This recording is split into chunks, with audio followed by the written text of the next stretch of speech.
Thank you, Bruce, for organizing everything. And my understanding is, well, thank you to the CAP Foundation. Thank you to all the donors. So my understanding is that the undergrad students here chose my talk based on its title. So that's awesome. I'm really, really honored that I was chosen, if that's true. And if that's not true, please don't tell me. Do I hide the meeting controls? Okay. So yeah, I'm going to tell you about new results for non-perturbative quantum field theory. And if you don't know what any of the words on the second or third line mean, that's totally fine. I will explain all of that over the course of the talk. I'm visiting from Carleton University, and most of the collaborators whose work I'm going to talk about are students at Carleton. So Hassan finished his PhD working with me about 3 years ago. Carlos finished his PhD working with me last year, and now he's a postdoc at Triumph. Jonathan finished his master's with me last summer, and Cyrus is a current PhD student of mine. Yang Bai is not a student of mine, but a great guy. Okay. Okay, quantum field theory. So let's start there. Right, quantum field theory is the language that we use to understand the fundamental physics of our universe, to understand how things work at the smallest scales. And what is it? Well, it's a combination of quantum mechanics and special relativity. So we know the symmetries of quantum mechanics, or the laws of quantum mechanics and the laws of special relativity both apply to our universe. And so if we want to understand our universe, we need to combine them somehow. And that combination event inevitably leads you to describe everything in terms of fields. So if you take an undergrad E&M, you know what a field is, right? You know what an electric field is, a magnetic field is. And so those are examples of fields that describe our universe. And so every particle, like an electron, is an excitation of the electron field. And so this nice cartoon from David Tong is the blue flat background is the field, but then when interesting things happen, like chemistry or something like that, that's interesting, that's fun excitations in the field and energy being transferred, etc. Okay, but quantum field theory is hard. Probably if you've taken a course in E&M, you may have found it hard. If you've taken a course in special relativity, you may have found it hard. When you combine them, life gets much harder. And so basically we have no exact solutions of any or very few quantum field theories. Basically the only way we can do anything in quantum field theory, the only way we can predict anything is using perturbation theory. That's like one of our best tools as physicists, is to use perturbation theory. And so the nicest way to do perturbation theory is represented by Feynman diagrams. So this on your right side of the screen is a Feynman diagram. And so the solid lines are electrons and the wavy lines are photons. And every time an electron interacts with a photon, you put an E. You put the charge of the electron in your calculation. And so this diagram gives you a quantum mechanical matrix element. And if I think about time as going up, you start with 2 electrons going in and you get 2 electrons going out. So this is electron-electron scattering. This is the diagram at leading order for electron-electron scattering. And so because you have 2 interactions between photon and electron here, the matrix element is proportional to the electric charge squared. And then if you've taken an intro quantum mechanics class, you know that the cross-section or the rate is proportional to the electric charge to the 4th. Great. But this is perturbation theory, right? So if you want to go to next to leading order in perturbation theory, you go from this one kind of simple looking diagram at the top to do next to leading order. You have these 9 diagrams at the bottom. So life gets much harder as you go further out in perturbation theory. All the 9 diagrams at the bottom have 4 interactions of the electron with the photon. And so the matrix element is E squared plus E to the 4th. And then you square it to get the cross section, you get something like E to the 4th plus E to the 6th. Okay, so let me give another example of perturbative quantum field theory before we move on to non-perturbative, which is the electron magnetic moment. So you put an electron in a magnetic field and you measure how well it polarizes. And the magnetic moment, there's this parameter that is called G, that tells you how strong this magnetic moment is. And so the leading order in perturbation theory, the answer is 2, and that comes from the Dirac equation, and that's some textbook result in some maybe grad quantum field theory course. And then if you want to compute the next term in perturbation theory, There's this one diagram. It was computed first by this. The result is that 2 gets corrected by alpha over 2 pi, where alpha is related to the electric charge in a way I'll talk about in a second. And it was computed first by Schwinger. Schwinger actually did not use Feynman diagrams. There's this whole history. There was a rivalry between Schwinger and Feynman. But he was the first to get the result. And in modern language, we would compute it by computing this Feynman diagram. But Schwinger thought it was such an important result that the alpha over 2 pi is on his tombstone. These days, this result, I taught an advanced quantum field theory course last fall, and we did this calculation. So 70 years ago, it was an extremely hard calculation at the forefront, and now it is literally a textbook calculation. Okay, so what is the state of the art for the electron magnetic moment? So that's what we have so far. This is the small subset of the diagrams at the state of the art. So as I said, perturbation theory gets harder as you go further out in perturbation theory. But that is the prediction. So the alpha over 2 pi is like the first 2 ones. But now this number is known to something like 11 decimal points. And then you want to compare to experiment. And in fact, they agree. So of course, if you're a real physicist, you'd be like, where are the errors on these 2 numbers? And I didn't have room for them, but they agree. If you look at the errors, they're in the last couple digits, and these two results agree. And if you can imagine, right, what it is like to make a 10 decimal experimental measurement versus what it is like to do a 10 decimal theory calculation, those 2 things have nothing to do with each other. There's no similarity in them whatsoever, and yet they do agree to the 10th decimal place. So that's an amazing success of quantum field theory. And in fact, I think I would call this the most precise prediction in science. Okay. One more fun fact about electrodynamics, quantum electrodynamics, is that, I told you that the thing you need to calculate is this alpha. Alpha is this formula I've written here, e squared over 4 pi, where e is the electric charge. And then depending on your choice of units, there's an h bar or a c or an epsilon naught or something, whatever. But it's dimensionless alpha, and it's 1 over 137. And so that's why, right, when Schwinger calculated the first correction, it was tiny. It was 0.01, right? This is exactly the 1 over 137. Alpha is a small parameter. And so if you're doing perturbation theory, and your perturbation expansion is alpha, well, usually leading order is pretty good, right? As long as you don't care about anything better than 1%, you just have to do the first order calculation. But a fun fact about this thing alpha, it's called the fine structure constant, but that is a crap name because it is not a constant. It actually runs with energy.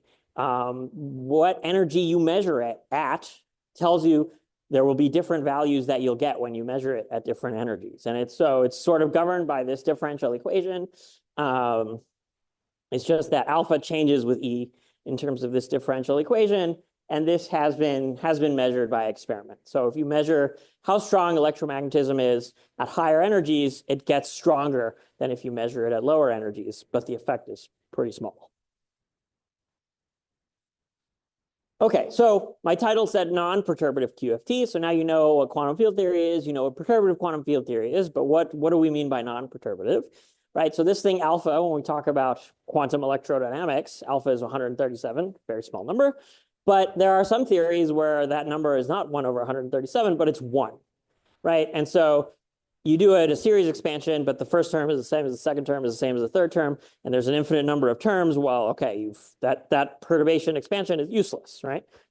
And in fact, the strong force, quantum chromodynamics, the theory that governs the binding of protons, for example, protons and neutrons, is such a theory. The equivalent alpha, which we call alpha S, alpha strong, is 1. Right? So you can never, perturbation theory is completely useless for QCD. Sort of. Okay, so Feynman diagrams are unhelpful. And most of our understanding, maybe Randy Lewis would object to this statement, but most of our understanding is from data and very little is from theory. Okay, there are some lattice calculations that are very useful, but largely our understanding of this thing is not from theory, but from data. Okay, so some things we need to know about the strong force before we go on. 2 things. Well, the first thing is called confinement. So the strong force is strong. So it takes an infinite amount of energy to pull 2 quarks apart. And you can never see 2 quarks apart. All you see is bound states of quarks and gluons. And all of the bound states we've observed are heavy. So none of them are massless, heavy compared to the zero. Okay, I'm not going to go further into that for now. But there are no massless bound states. They're all heavy. And in fact, this is not proven in theory at all, right? And this is, in fact, one of the millennium math problems. So if you can prove that there's a mass gap, quote unquote, that all the bound states are heavy and none of them are massless, you'll get $1 million from some math foundation. So that's the first one of the millennium problems. Okay, another fact about the strong force is that it exhibits spontaneous symmetry breaking. So spontaneous symmetry breaking is best described in terms of this picture on the side of the slide, right? So if you have this potential, phi is some complex number, and this is so the imaginary part and the real part of phi forms a two-dimensional space, and then you can ask what is the energy, the potential energy as a function of phi, and if it's this formula, right, this thing has a rotational symmetry. If you take phi and you rotate it by some phase, right, the magnitude of phi stays the same, which in this picture is just saying rotate around the axis. But the minimum of the potential, right, is not at the origin. The minimum of the potential is displaced from the origin. So another physical system, if you balance a pencil on the tip, right, that is an unstable equilibrium and it will fall. But pencil has rotational symmetry. Which way will it fall? You can't really predict that, but it will fall in some direction, and that will spontaneously break the symmetry. And the consequence of this is that the symmetries of the physical laws, for example, if you write down the equations of motion or the Lagrangian or whatever, that will have different symmetries than the states of the theory, the bound states of the theory. And actually, one cool thing is that these two facts that I just told you, confinement, spontaneous symmetry breaking, they're deeply connected. So if you look, I said there's all these bound states. So here's the mass of all the bound states on the left side of the slide, right? And you can see that the kaon and especially the pion are weirdly light. So they're still not massless, but they're much lighter than everybody else. And the reason for this is because if you look at the figure on the right side, right, it takes energy to go back up the hill to the origin, but it takes no energy to go around in the well, in the valley. And that's because the pion is actually described by the excitations around this valley. And because it's not a perfect symmetry, it's not exactly massless, but it's approximately massless. And so this approximately massless thing is what the pion is, and that was a big part of the discovery of the spontaneous symmetry breaking of QCD was the fact that the pion was so light. Okay, then a third fact about the strong force is this idea of running coupling, right? I told you that if you measure the electromagnetic force, it gets stronger as you measure it at higher energy. And there's a similar equation for the strong force. So this alpha S is the strong force, and this is almost exactly the same equation that I put up a few minutes ago for the electric force. I've replaced alpha with alpha S, but the coefficient is different, and the sign of the coefficient is different. So that's the big important thing. The coupling gets weaker at high energies, and so this idea is called asymptotic freedom.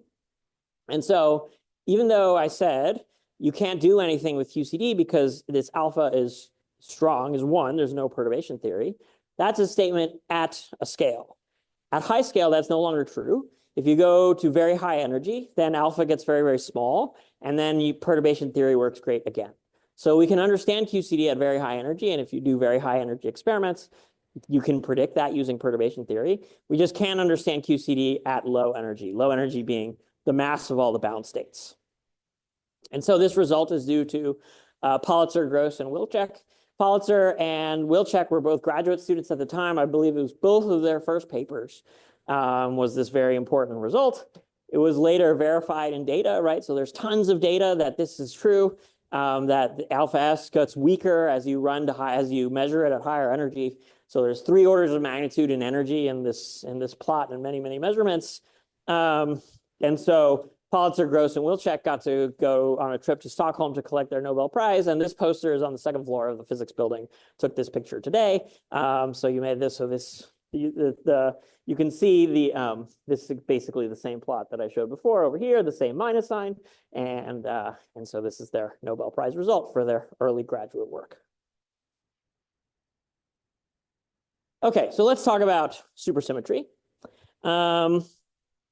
Supersymmetry is the spherical cow of quantum field theory, right? So spheres have way more symmetry than other shapes. It's hard to characterize most shapes, but spheres are easy to characterize. And so supersymmetric field theories are one of the few examples where we can get some exact non-perturbative results of what quantum field theory does. And what is supersymmetry? Well, in short, it doubles the number of particles in a way that I'll talk about more in detail in a second. And a lot of these theories are solved. I mean, it's not easy to solve these things, but exact results can be found if you're sufficiently a genius like Natty Seiberg at the Institute of Advanced Studies. He did most of these exact solutions, or many of the ones that I will use in my talk. Okay, but if we want to learn about the actual cow, right, then you need to deform away from supersymmetry. Oh, I lost. Well, okay. There's another slide with the cow instead of the spherical cow. And that's what I mean by deform away from supersymmetry, is looking at the ordinary field theory, which is not supersymmetric. Okay, but before I talk more about supersymmetry, let me do a digression, and I'm going to ask a question that hopefully one of the undergrads in the room can answer. Does a spin-up electron have the same energy as a spin-down electron? Yes or no question. Any undergrads want to be brave and answer me? Yeah. You're going to say yes, and you are absolutely correct. Of course it does, right? And how do I know? Well, I just turn the physicist upside down who's doing the measurement, and the spin-up state turns to spin-down state, and the orientation of the physicist doesn't affect the energy of this electron, right? And so let me put that in a slightly more useful terms. The laws of physics are invariant under rotation, right? So if I do a rotation and I can rotate one state into another, because the laws of physics are the same, then that state must have the same energy because there's a rotational symmetry of the system. Of course, when we first learned about spin, right, we put the spins in a magnetic field. Spin up has a different energy than spin down if you're in a magnetic field. But in a magnetic field, the laws are not rotationally invariant, right? I rotate the physicist, and now they see the magnetic field pointing the other way. Okay, and so supersymmetry, as I said, relates fermions to bosons. So I have this supersymmetric generator, this quantum operator, which turns a fermion into a boson or turns a boson into a fermion. And so if a theory is supersymmetric, then for every fermion, there's a boson, and they have the same energy, because the symmetry tells you that they have to have the same energy, or really the same mass for a particle, which is just energy for the particle at rest. And they also have the same charge. So for every particle, you have another particle of the same charge, but a different spin and the same mass. So let's take a simple example of a supersymmetric theory, which is take electromagnetism, right, which is a theory of an electron and a photon, and make it supersymmetric. So we have the electron on the first row there. It's a spin-a-half object with a mass of whatever, 511 keV. And then there's also a scalar electron, which I've denoted SE, sometimes called a selectron. Has the same mass, the same electric charge, but it has spin 0. And you have a photon, right, which is spin 1 and massless. And then the photino, because Italians named a lot of this stuff, so it's a photino, which is spin a half and massless. So it has the same charge, the same mass, but a different spin. And of course, this is not a theory that describes our universe, right? If there was a massless fermion or a 511 keV charge scalar, we definitely would have found those in an experiment. So this is clearly not our universe, but it is a supersymmetric field theory. Okay. And so maybe we want to deform our spherical cow into a cow. So we need to break supersymmetry, right? And so we want to give mass to some spins and not others. So this is an example of electromagnetism with broken supersymmetry, right? So it has all the same 4 particles. The electron and the photon I leave as is because those are the ones I've observed, but then I give the electron and the photino a bigger mass. So I've put 1 TeV as an example, right? 1 TeV is heavy enough that I wouldn't have seen it in any experiment so far. And this actually could be our universe, right? And so there are people here working on the Atlas experiment at the Large Hadron Collider. And one of the things that experiment is trying to do is look for a selectron and look for a photino. But that is not really the focus of this talk. That could be a whole nother talk. And when I was thinking about it, I gave that talk at some point. So this is a talk that I gave long ago. right? Supersymmetry, there's some particles that you could go out and look for. I'm using the exact same slide layout that I'm using today. And if you zoom in on the bottom, I gave that talk at York in November 2016. So maybe one or two of you were in the room at that time. Okay, but we're not going to talk about that. So I want to talk about breaking supersymmetry, right? And so, as I said, every particle has a partner. When you break it, that means you get a new mass term. So that's can be a nightmare, right? If you just say, take your theory, supersymmetrize it, that gives you no new particles. Take your theory, no new parameters, sorry. Take your theory, supersymmetrize it, and then break supersymmetry. You get a new parameter for every single particle that you have to give mass to. And so that's theoretically hard. I don't want to do that. And so what I want to do instead is use a mechanism to break SUSY, which predicts all the new terms that I get. And so the mechanism I'm going to use is called anomaly-mediated SUSY breaking. These are the references. It's some like 27-year-old idea. And I have all these equations on the right side of the slide, and you don't have to understand the equations. The point of the equations is this. There's one parameter, which is a mass, a dimension full scale, and it tells you everything. If your theory is supersymmetric and supersymmetry is broken by this mechanism, then you tell me one mass, and I tell you everything else about the theory that I need to know. So this makes life way, way easier. This breaking mechanism is extremely predictive. Okay, so let's apply this to supersymmetric QED. So as I said, it's calculable. The mass of the scalar electron is proportional to this thing d alpha dE, right? D alpha dE is the thing I wrote down before, and d alpha dE we know is positive.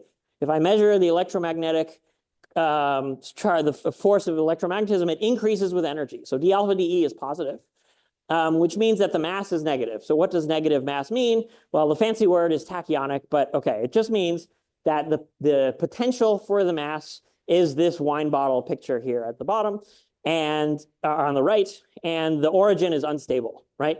The electron will not stay at the origin, it'll roll down to that valley. And so this fact would mean that the universe is a superconductor. It would mean that the photon gets a mass. That does not describe our universe. So if you take electromagnetism, add supersymmetry, break supersymmetry in this way, cannot describe our universe. And so that's why this anomaly-mediated supersymmetry breaking, cool idea, does not apply to the Large Hadron Collider, does not apply to experiment. So maybe it hasn't received a whole bunch of attention in the last 27 years. But we're going to give it more attention now. Well, first, these people, this guy and his collaborators are going to give it more attention. So some exact results in QCD-like theories, right? So Hitoshi Moriyama at Berkeley wrote this paper and some other papers I'll talk about in a second, which says, take the strong force, take QCD, supersymmetrize it, so then you've got a spherical cow that Seiberg has solved, and then turn on anomaly mediation, and then you can do things, right? You can get results for the theory that's not the spherical cow, but it's maybe a little bit closer to the actual cow, to the theory that we care about. And then in the first paper, at least, he made this conjecture that the two limits, which I'll talk in more detail about what I mean, but the two limits maybe in the same universality class. This is a fancy way of saying the cow, if you solve the spherical cow, you can solve the cow. And of course, that's like the holy grail of quantum field theory, is getting exact solutions to the strong force and other non-perturbative physics.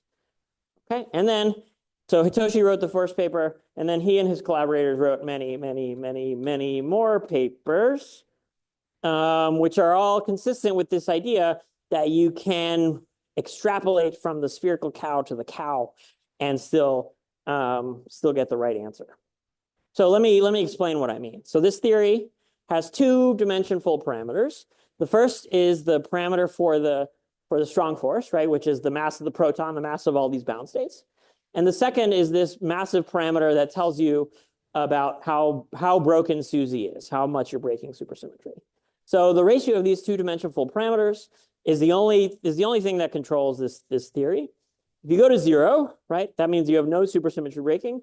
You have the spherical cow. If you go to infinity, you have infinite supersymmetry breaking. You have the cow, right? And so Moriyama and friends said you can go from 0 and a bit above 0, and you can get exact results. And then he conjectured that you can go all the way up to the cow. So that was an exciting conjecture, and it got a bunch of us thinking about these kinds of things.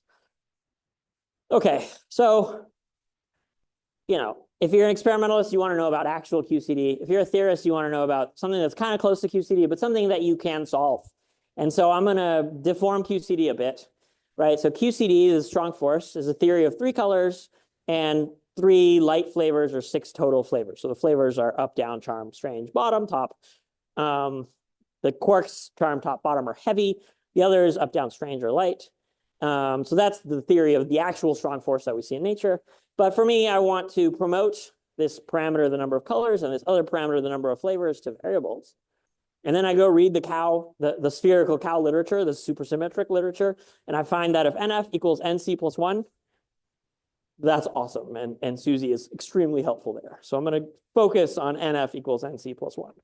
And so the simplest version of that, 2 colors, 3 flavors. So remember, standard model is 3 colors, 3 flavors. So this is fundamentally not a theory you see in nature, but it's a theory that we're going to play with as theorists. And then, as I said, anomaly mediation, extremely calculable. And so you get this potential energy. What does V look like? And this is some nasty, complicated thing. So M is the coordinates, right?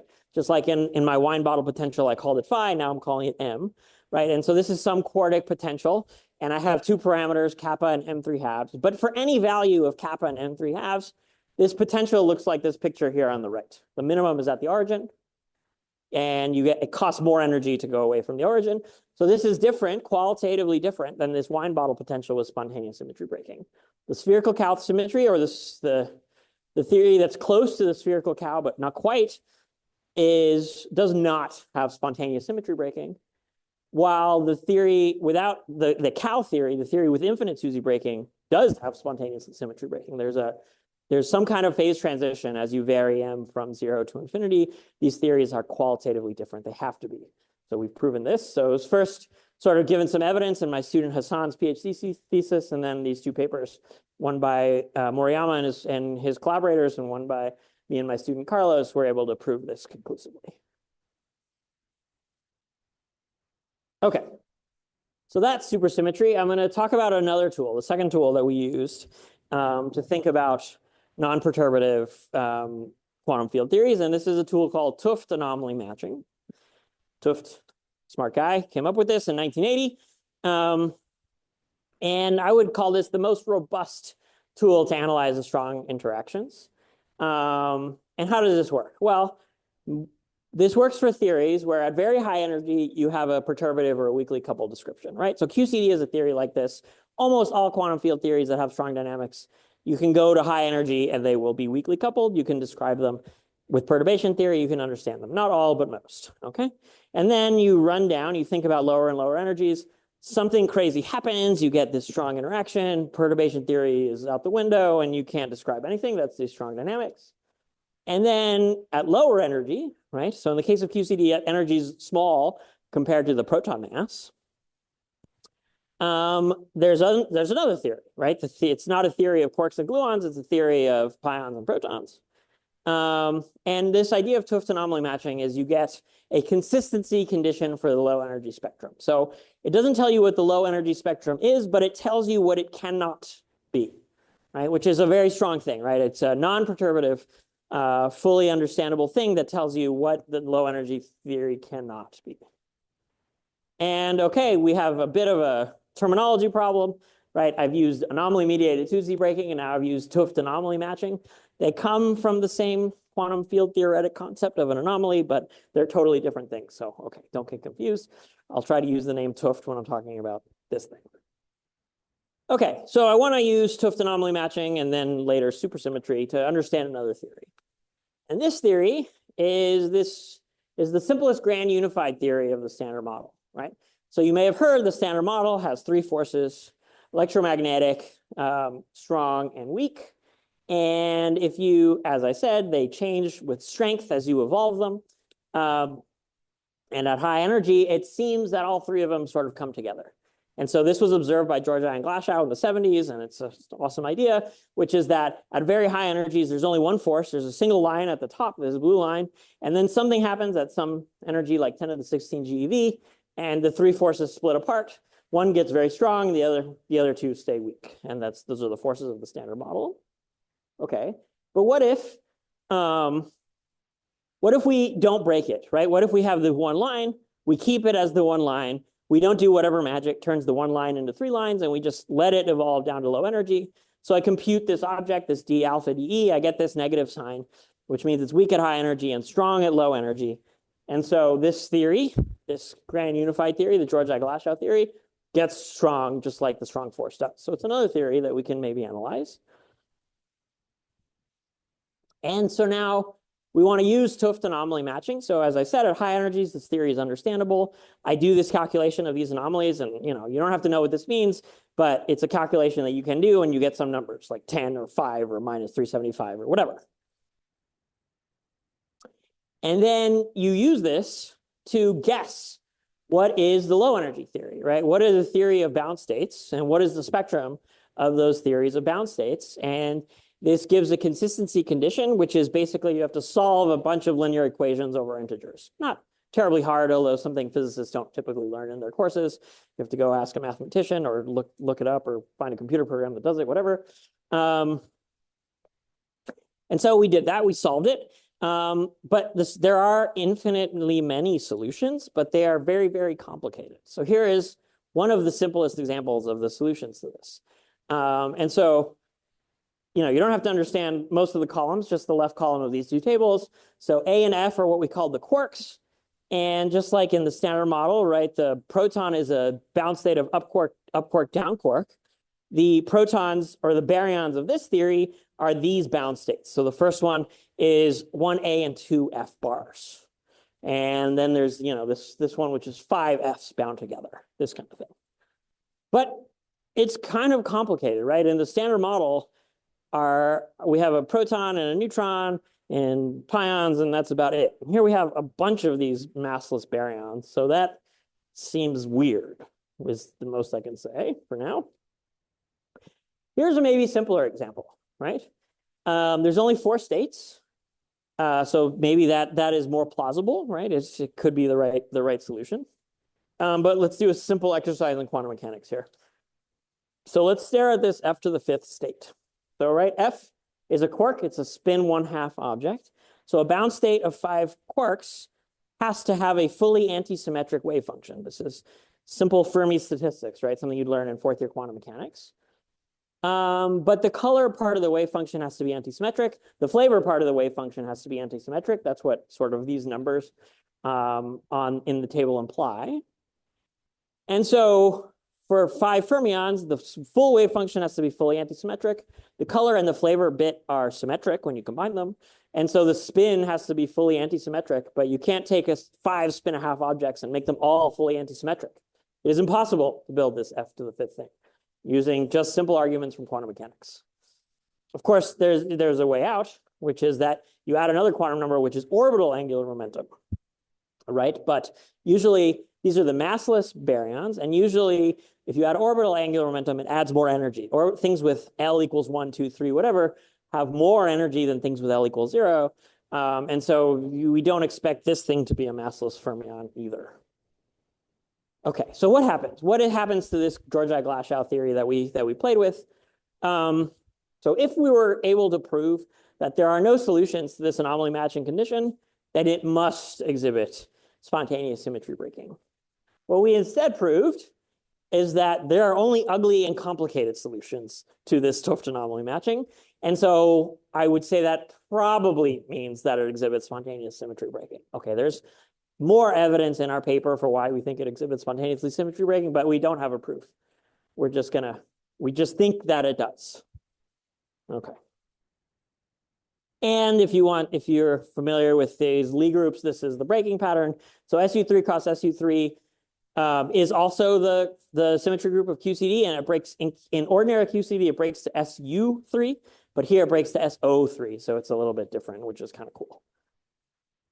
Okay, so that theory was hard. We made some progress, but it was hard. So let's supersymmetrize it. And this theory also has a nice supersymmetric description, just like the 2-color theory that I talked about a minute ago, and it's worked out in these papers.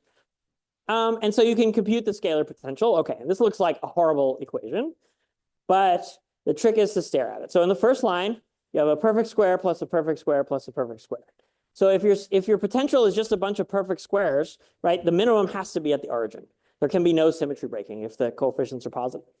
So on the second line, you have this parameter m1 times a perfect square, plus this other parameter in parentheses times a perfect square, plus this other parameter in parentheses times a perfect square. So this theory does not exhibit symmetry breaking if those three parameters are positive. That's all you need to do, right? We're doing basically just algebra here, nothing too fancy, something that a grade 12 student could probably do. Okay, but then you have to compute these three parameters, and we did that. And whoa, they're guaranteed to be positive.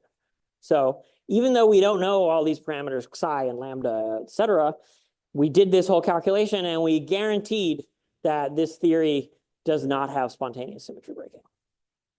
The supersymmetric version. Okay, so now let me steal some ideas from my condensed matter friends and talk about a phase diagram, right? So a phase diagram, usually the axes are like temperature or something else. This is a phase diagram in theory space. It's a little bit different. My axes are how much supersymmetry breaking I have. And there's two types of supersymmetry breaking. And so one axis is one type and the other axis is the other type. So the bottom left is no supersymmetry breaking. It's the spherical cow. The top right is supersymmetry breaking. It's the cow, right? And I don't really have control anywhere except in the corners. But in the corners, I do know what happens. And so in the bottom left corner, I have no supersymmetry break, no symmetry breaking, no spontaneous symmetry breaking. Top right and top left and bottom right, I also have no symmetry breaking. So I can go continuously from the bottom left to the top left or to the bottom right. But if I want to go to the cow, right, the theory I care about is the cow, that one does have symmetry breaking. And so this, again, there's a weird phase transition. Some weird dynamics has to happen as I move there. And so this is the plot in our paper without the cows. But condensed matter people are always like, well, can't you just go around or something like that? But no, you can't go around. This is probably the plot we should have put in our paper because we know what happens at the corners, so you cannot go around the lines. Okay, so yeah, I have like 10 more minutes. Yeah, okay. So I have a few things I want to talk about much more quickly. And so I'll call this a lightning round. I'm just going to bounce around. So what about a different number of flavors, right? I've analyzed an SU5 model with 3 flavors. And why 3 flavors? Well, the standard model has 3 flavors. So that's what we did. There's also the 1 flavor version of the story. And that's actually been known since before I was born. But what about, so that means that just the obvious question, what about the 2 flavor story? And in fact, this was the work of a master's student in my group with the analysis of 2 flavor SU5. And so what did he do? So first he looked at the non-supersymmetric model. For that one, he was able to find anomaly matching solutions, which are actually quite a bit simpler than the ones we found for the 3 flavor model. So maybe there is no symmetry breaking in the non-supersymmetric 2 flavor model like there is in the non-supersymmetric 3 flavor model. But then he got the reverse conclusion in the supersymmetric model. The supersymmetric model does have spontaneous and symmetry breaking. So we have the reverse story for 2 flavors as for 3 flavors, where there is symmetry breaking on the left side and no symmetry breaking on the right side. We don't know why that is, but the calculations seem to indicate that is the case. Okay, another bit of the lightning round is what about an actual phase diagram? So before I was talking about phase diagrams in theory space, something probably only theorists care about. But here, this is a real phase diagram, right? The question is, what is the phase diagram of QCD? Vertical axis is temperature. Horizontal axis is chemical potential, or how many baryons you've stuffed into the space, right? And so the early universe is sort of moving up the left-hand side. Neutron stars are moving down the right-hand side, moving across at the bottom. And what is the phase diagram of QCD is a long-standing, extremely interesting problem with only partial results. So this I stole from this paper by Fukushima and Hatsuda, and the first word of the caption is conjectured. Right? It's blocked by that arrow, but this is the conjectured QCD phase diagram. We don't have a great idea of what is the phase diagram of QCD. And so maybe playing with these tools of supersymmetry, right? We can learn the phase diagram of QCD or of a QCD cousin. Okay, this is a hard problem. So for now, I'm just going to focus t equals 0, right? So just move from the bottom left corner to the right of this plot, right? It's not a phase diagram, it's just a phase line. And so what are my steps here? So first I supersymmetrize QCD. Then I break supersymmetry with anomaly mediation, right? And so I have one parameter, which is how much SUSY breaking I have. This is the vertical axis. And then I have another parameter, which is I turn on baryon density. So I take my box or my universe or whatever, and I start stuffing baryons into them and not antibaryons. So this is what mu means, right? Is the chemical potential of the baryons. And so this is a plot that Carlos, who's, I guess, a postdoc now, not my PhD student, produced earlier this week, where we find some new phases of QCD that, as far as I know, don't exist in the literature, right? So the phase all the way on the left with no mu is the standard phase, but then you can spontaneously break baryon number, you can do some other things, other weird breaking phases. And so this is fun work in progress. And then one last thing I want to tell you about is this idea of holography. And so, right, a hologram is a two-dimensional object that looks three-dimensional. And in physics, that means that this idea of holography is that there are four-dimensional theories without any gravity that can be described by five-dimensional gravity. And so this is an extremely cool and deep result. This paper by Maldacena is the highest cited paper in physics. And so it's a fancy theory that's, it's not generically true of all quantum field theories, but it's true of theories on, so this acronym here, theories on anti-de Sitter space are dual to conformal field theories. So a class of quantum gravity and a class of quantum field theory.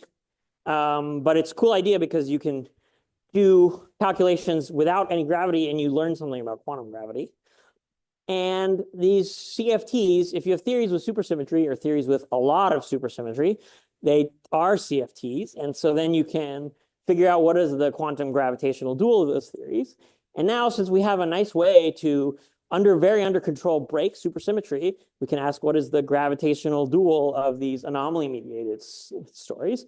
And so we're working on that. This is with my PhD student, Cyrus Robertson Orkesh. So let me conclude. Non-perturbative quantum field theories are interesting and an important open problem. In some sense, the holy grail of quantum field theory is solving non-perturbative quantum field theories. Got a typo there on the first bullet. Sorry about that. Supersymmetry plus anomaly mediation gives a useful new tool to analyze these theories. And so there's a conjecture that that tool is so useful you can solve the cow theory, but we found two theories that violate that conjecture.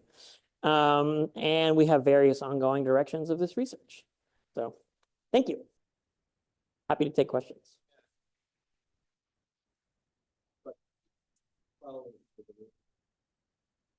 I don't know if people heard Bruce on Zoom. If you have questions on Zoom, raise your hand as well. Yeah.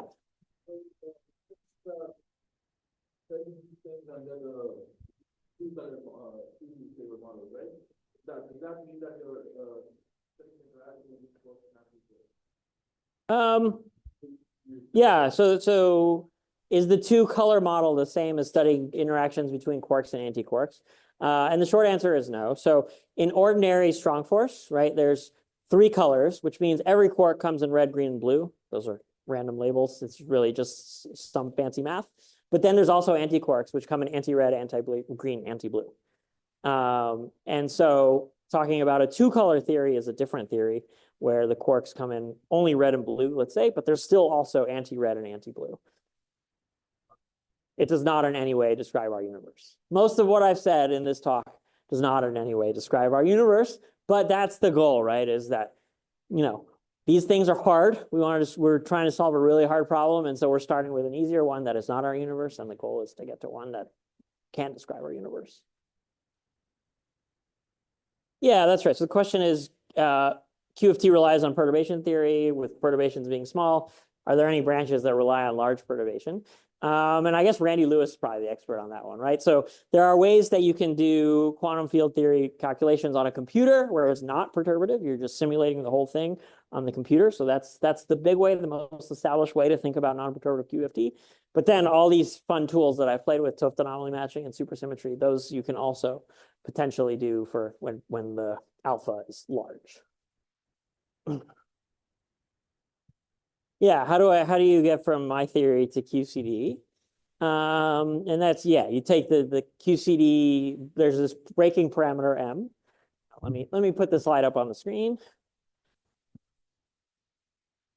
Right, so the actual QCD is just go up up to infinity. And so I'm only willing to show up to m equals 1 because the calculation is totally nonsense above m equals 1. But maybe you can somehow extrapolate out past m equals 1.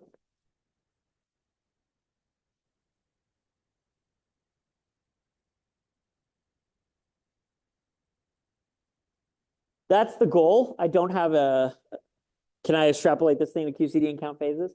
I don't have a way that is under control to do that, but that is the hope and the goal, absolutely.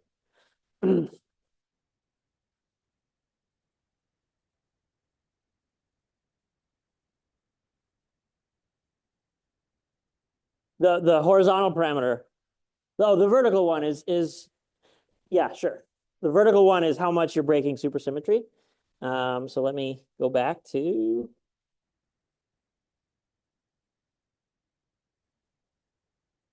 this slide. Right. So how much mass am I giving to the other spins? Right. So the M, right, in this theory, M is 1 TeV. It's the mass of the superpartners.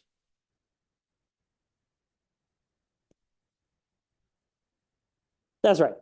I mean, it's in this case, the idea is you have your standard model or your theory, and then you have some other sector that somehow breaks supersymmetry, and then you just do gravitational computations. So that other sector sets that value, but then once you know that value, it tells you everything you need to know in your theory.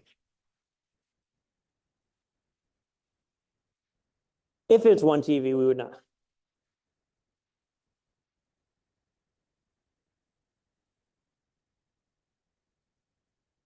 The upper limit or the lower limit? Yeah. Okay. So in my strict framework that I'm talking about, where I couple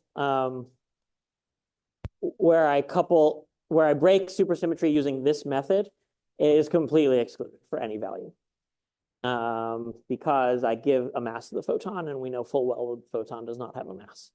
But if I am more general and I say I break supersymmetry with some parameter and I don't force it to be anomaly mediation, then that's, you know full well, right? You've seen all these plots of what is the limits on supersymmetric particles, 1-ish TeV, depending on exactly what the order 1 parameters are between the gluinos and the squarks and all these things. Yeah.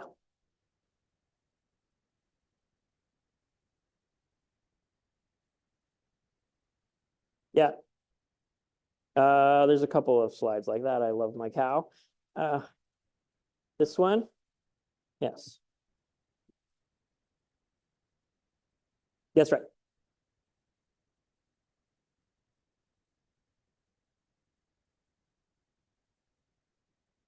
Yeah, so this parameter is the ratio of these two-dimension full scales, right? And that's the parameter I'm talking about. When that parameter is 0, it's the cow. When that parameter is infinity, when that parameter is 0, it's the sphere. When that parameter is infinity, it's the cow. And when that parameter is small, we can do calculations. Thank